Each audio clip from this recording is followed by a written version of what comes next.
Beer. Beer, beer, beer.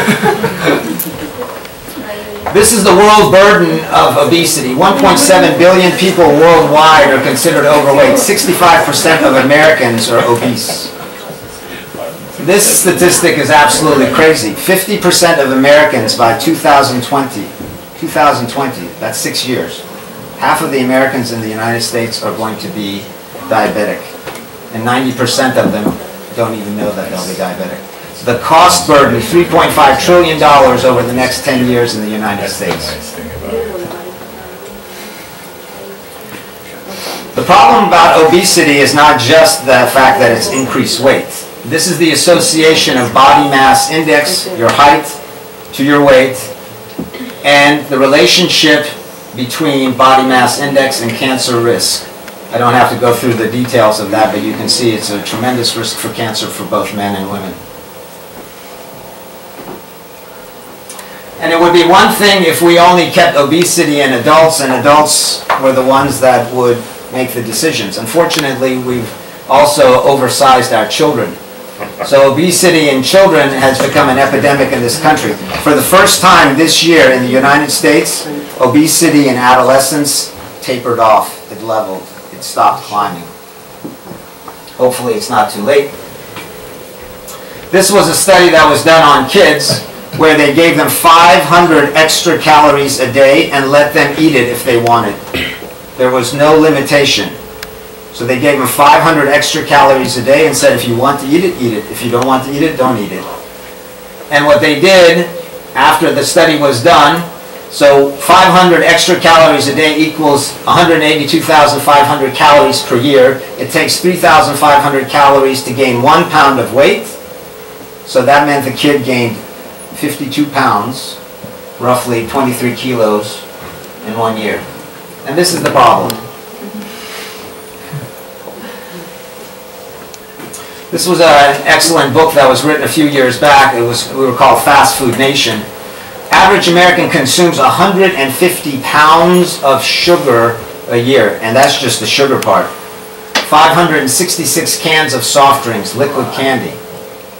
4 pounds during the Paleolithic era, 250,000 years ago, the average hominid at that time was consuming only 4 pounds of sugar a year, only 4 pounds, 2 kilos. The average American now is consuming 150 pounds of sugar a year in 2000. From 1981 to 2001, the average American consumed in 1 year, there was an increase in 45 large bags of potato chips. That went up 78%. 120 orders of French fries, that went up 130%. 190 candy bars, it went up 80%. 120 pastries or desserts, it went up 95%. 150 slices of that was the winner, 143%. So the standard American diet, which is aptly named SAD, the U.S. is the most overfed and undernourished country in the world. 56% of our calories come today from 3 sources that were non-existent when our genes were developing. That's refined sugars, bleached flours, and vegetable oils. The other problem in America is that we don't stop eating. So 54% of Americans clean their plate even when they're full. They just keep eating. 39% eat when they see food. That's not seafood. 20% eat when they're depressed. 19% keep eating until they're stuffed. The irony is that 25, 30 years ago, America wanted to do something about its health. So we felt, because heart disease is still the #1 killer, 25, 30 years ago, we decided heart disease, we're going to try to eradicate it.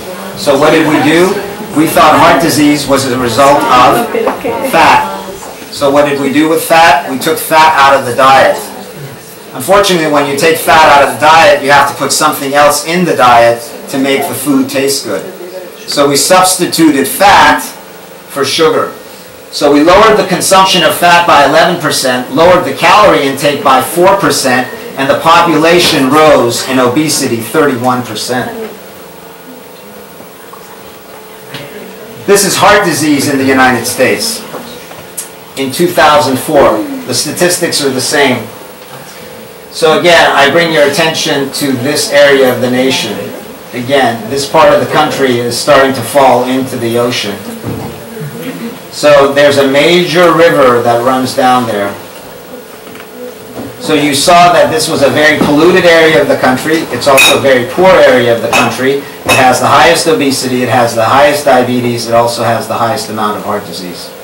So there's clearly a relationship between all of that.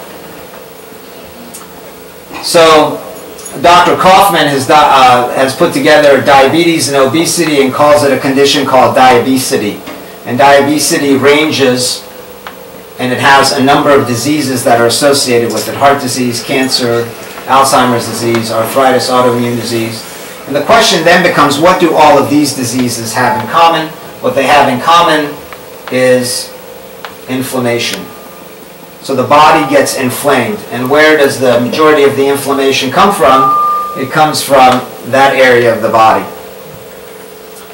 So we now know that this type of fat, this kind of obesity, which is called visceral adipose tissue, VAT, is actually the source of inflammation and a lot of disease in the body.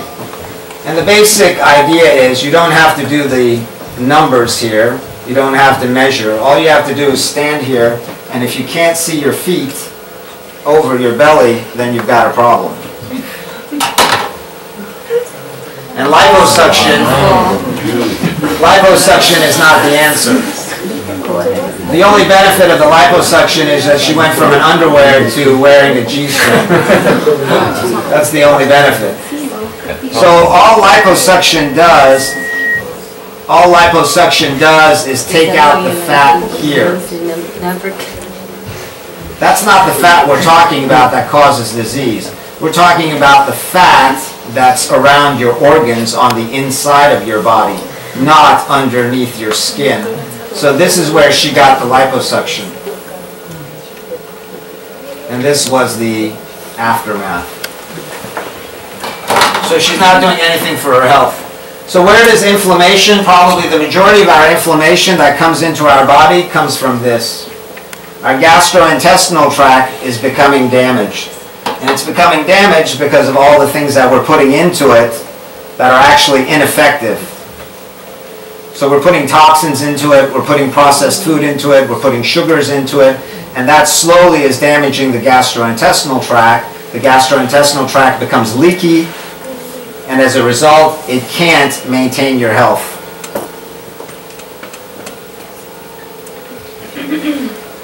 So I'm going to switch gears and talk about something else that affects all of you guys, and that's stress. Stress is another form of inflammation. So in America, this is what I feel we do, the great American, the daily American mistake, damn. So we get up immediately, right? The alarm clock rings, you get right up. You don't do anything slow. Everything in this country is fast as soon as you get up. So immediate blowtorch effect, 0 to 60 miles an hour in 3 seconds. Usually no breakfast. People stand in Starbucks for hours to get a $5 latte mocha choco latte. Carbohydrate loading, high fat, tobacco, alcohol, yo-yo nutrition throughout the day, limited or no exercise. The workplace environment is sedentary. There's a lack of job control, irritability, demoralization, poor economy, etc. And then people have to worry about the traffic going home, so there's a lot of road rage. And what do? There's a lot of fast food dining. They don't cook at home. They just get something on the road and they take it home. And there's limited downtime in the evening because most people take their jobs home with them. So there's decreased energy and fatigue. They go to bed late, they get up early, and they get sick. This is your stress hormone cascade. This is your adrenal gland. And these are the hormones that literally keep you alive. These are the hormones that keep you alive. This is your #1 stress hormone. That's the side effect of that stress hormone. This is another one of your hormones, aldosterone. That's the side effect. This is all your male and female hormones. There's their side effects. When you get stressed, your adrenal gland produces more of these hormones and less of these hormones. So what I see in my practice is a 30-year-old guy that comes in and says, I don't have any libido, give me Viagra. Or I have a 35-year-old woman that comes in and says, I can't get pregnant. So I tell them, go on vacation. Because the reason they can't get pregnant is because they're producing far too much stress hormones, and they are not producing a balance in their male and female hormones, and as a result, they have decreased libido and have problems with fertility.